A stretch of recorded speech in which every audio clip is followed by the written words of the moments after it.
guess the reaction to the news here in Saudi Arabia is the fact that it's just another element that's just put into this story, which seems to be an endless motion at the moment, which is obviously overshadowing the start of the Formula One season. I guess this morning we have a little bit of an update with regards to Christian Horner and the internal investigation that's been going on, and the member of staff that obviously you'll remember had raised the grievance. Well, she has now been suspended on full pay. Is the latest update that we can bring you. It's the story running on Sun Online. You can see the story there in full.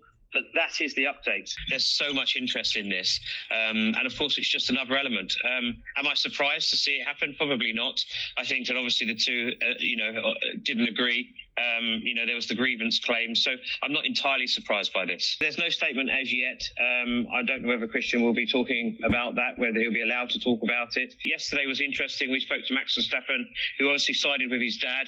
The two, his father and Christian Horner don't necessarily see eye to eye, I think is fair to say. There were some explosive remarks from his father. Max made it clear that he's siding with his dad. He has to. His father's been there, obviously, throughout his racing career. So he made that clear. Do I think it's a battle between the two? Not necessarily. He wasn't adamant that he's leaving and he's forcing the issue. I think that there is some sort of compromise that needs to be had. Probably clear the air talks between all three parties just to, keep everything together. That was the message that was certainly coming out from the team, that they want to all work together from a Max perspective and from a Christian Horner perspective. Let's just see if the father also wants to be involved in that discussion. Yeah, I can't see this saga moving on too quickly just yet. I think the message from Red Bull is pretty clear that they want to, quickly move on. It's just whether they're allowed to, given all the questions that they're going to be facing.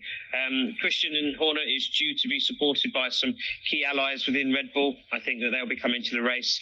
And obviously the message from them is clear that they just want to focus on the racing rather than everything that's going on behind the scenes. But, the message here in the paddock here in Saudi Arabia is that, it's just another element into the mix of this ongoing saga. Yeah, it'd be nice to talk about the racing. I think that everything's been dominated by other subjects.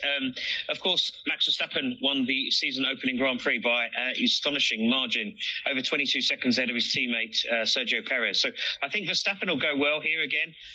He tends to have the ability to put his foot down and leave everyone for dust. But I'm also looking forward to seeing what everyone else can do behind. I think this could be a strong track for Ferrari as well. So maybe he won't get it all his own way this time. And I think Lewis Hamilton was mildly upbeat as well about his first drive in the new car this year. Obviously, his final season for Mercedes. He was fairly upbeat after Bahrain, said that they figured out the mistakes that they'd made and is confident of making a big step this weekend as well. So you could have Ferrari, Mercedes in the mix as well as obviously the two Red Bulls. Yeah, I think Lewis is determined to finish with a bang with Mercedes. He's been there for a number of years. He's obviously eyeing up the new project, the one that moves to Ferrari, and that's going to sort of reinvigorate him. But I think that he would love to close this chapter at Mercedes with a win.